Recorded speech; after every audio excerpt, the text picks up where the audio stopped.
నమస్కారం అండి. నేను మీ సామాన్యుడు పాండురంగారావు అండి. చాలా రోజుల తర్వాత వచ్చానండి. నేను ప్రతిరోజు ఇదివరకు నాకు సంబంధించింది ఏదో మెసేజ్ ఇద్దామని సమాజానికి ప్రయత్నించాను. కానీ ఆదరణ అనేది లేక కొంచెం డిసప్పాయింట్ అయ్యాను. నా కుటుంబ సభ్యులు ఒక సలహా ఇచ్చారు. 10 మంది విన్నా కూడా నీ మాట 10 మంది సరదాగా ఎప్పుడైనా సరే 10 మంది ఇంకో 10 మందిలో మాట్లాడతారు. ఈరోజు కాకపోతే రేపటికైనా సరే ఆ 10 మంది మారితే చాలు, నువ్వెందుకు ఆపటం అన్నారు. ఎందుకంటే మంచి చెప్తే ఇప్పుడు చెడు అనేది నేను చేయగలను, అది సింపుల్గా వెళ్ళిపోద్ది. నా వయసుకు తగ్గట్టు మాట్లాడదాం చెప్పి నేను మాట్లాడుతున్నాను.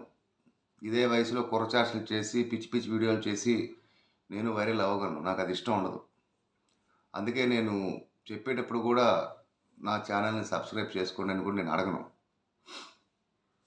ఈరోజు చెప్పదలుచుకున్న విషయం ఏంటంటే, ఈ రాజకీయం అనేది వ్యభిచారం కన్నా చాలా దరిద్రంగా తయారైంది. అధికారం రాకముందు అనేక హామీలు ఇచ్చారు. అధికారం వచ్చిన తర్వాత ఆ హామీలను మర్చారు. ఏంటంటే డబ్బులు లేవని చెప్తున్నారు. అధికారం కోల్పోయిన పార్టీ హామీలు ఇవ్వట్లేదు అని అడిగే వాళ్ళందరూ కుక్కలు అని చెప్పి మన డిప్యూటీ సీఎం గారు పవన్ కళ్యాణ్ గారి బ్రదర్ నాగబాబు గారు మొన్న కుక్కలు ఇట్లా నీచంగా మాట్లాడారు. అడగకూడదంట. అడిగే హక్కు ఏ మనిషికి లేదంట. జాఫర్ గారు ఇంటర్వ్యూలో నారా లోకేష్ గారు ఒక విషయం చెప్పారు. ఎలక్షన్స్ ముందు మేమన్నీ లెక్కలు వేసుకుని ఇవి అమలవుతాయి ఖచ్చితంగా అని అనుకున్న తర్వాతే హామీలు ఇచ్చామని. ఒకవేళ చెయ్యకపోతే కాలర్ పట్టుకుని అడగండి అని. నాకు అడిగే ధైర్యం ఉంది ఖచ్చితంగా. కానీ లోకేష్ గారి దగ్గర దాకా నాలాంటి సామాన్యుని పంపించి కాలర్ పట్టుకుని అడిగే అధికారం నాకు ఇస్తారా? పబ్లిక్గా చెప్పారు. నాకా కోర్టులో కేసులు వేసి ఇది ఓపిక లేదు, సహనం లేదు. దీన్ని బట్టి ఏమైందంటే సిగ్గు అనేది ప్రజల్లో లేదు. హామీలు ప్రజలే వెధవలు నా దృష్టిలో. ఓటర్ మహాశైలు అంటారు. ఓటు వచ్చేదాకా ఇంటింటి గుమ్మానికి కుక్కలా తిరిగే రాజకీయ నాయకులు ఎలక్షన్స్ అయిపోయిన తర్వాత ప్రజలు మర్చిపోతారు. ఆ విషయం తెలిసి కూడా ఓటుని డబ్బుకి అమ్ముడైపోయి ఈ పిచ్చి హామీలన్నీ కూడా నెరవేరుస్తుంది గవర్నమెంట్ అని చెప్పి మోసపోయినా మళ్ళీ మోసపోతూనే ఉంటారు. అది ఎవరైనా సరే, ఏ పార్టీ అయినా సరే. కానీ కొన్ని మీడియా ఛానల్స్ ఉన్నాయి, ఆ పేర్లు చెప్పడం కూడా నాకు అసహ్యం. ఎందుకంటే పాపం అందులో పనిచేసే వాళ్ళు, ఆ ప్రతినిధులు, అధిపతులు చెప్పిన ప్రకారమే చెప్పాలి. ఆ మీడియా ఛానల్స్లో పనిచేసే వాళ్ళవని, అధినేతలవని, అధిపతులవని నాకు తెలిసి అన్నం తింటున్నారో అశుద్ధం తింటున్నారో వాళ్ళ విజ్ఞత వదిలేశాను.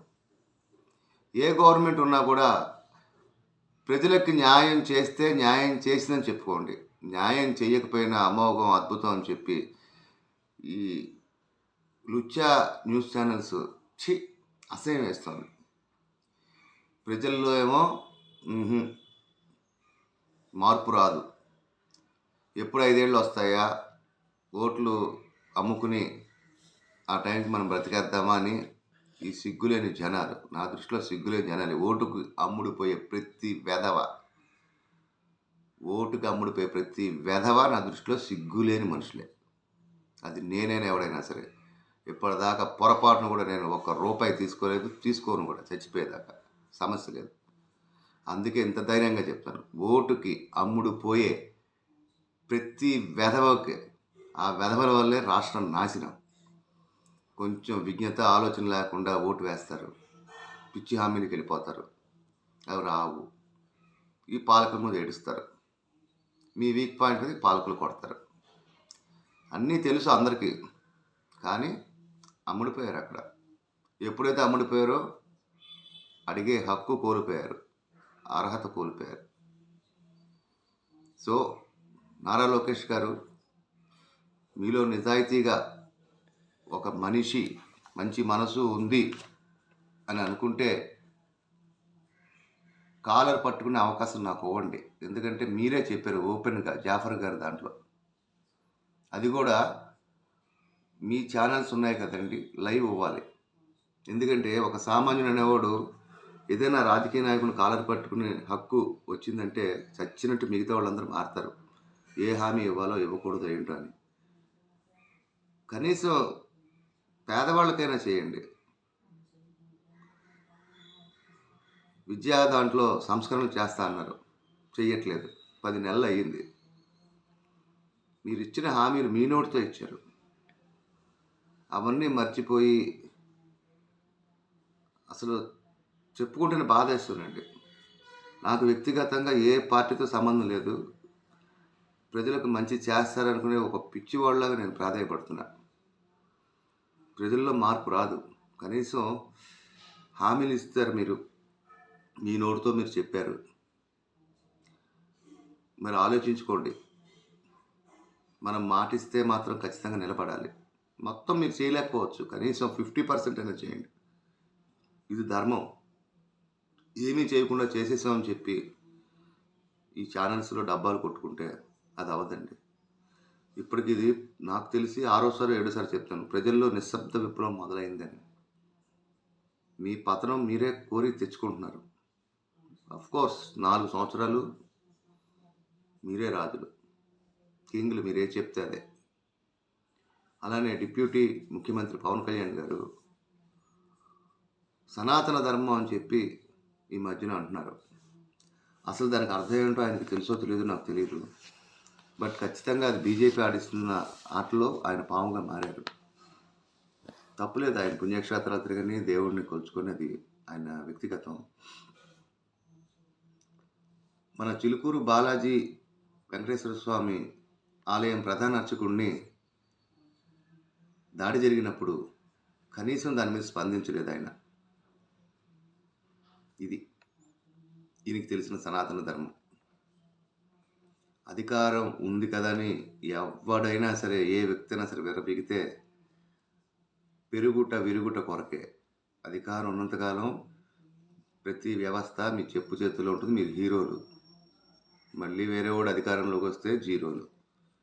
ఇప్పుడు జగన్మోహన్ రెడ్డి జీరో ఎలా అయ్యాడో అట్లా. దయచేసి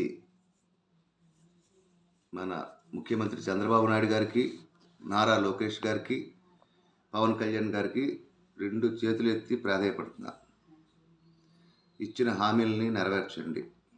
ఎంత మటుకు చేయగలరా చేయండి. అసలు ఏమీ చేయకుండా ఉంటే ప్రజలు మాత్రం ఒప్పుకోరండి, ఖచ్చితంగా ఒప్పుకోరు. ఏమైనా తప్పులుంటే మన్నించండి. నమస్కారం. ఇట్లు మీ సామాన్యుడు పాండురంగారావు.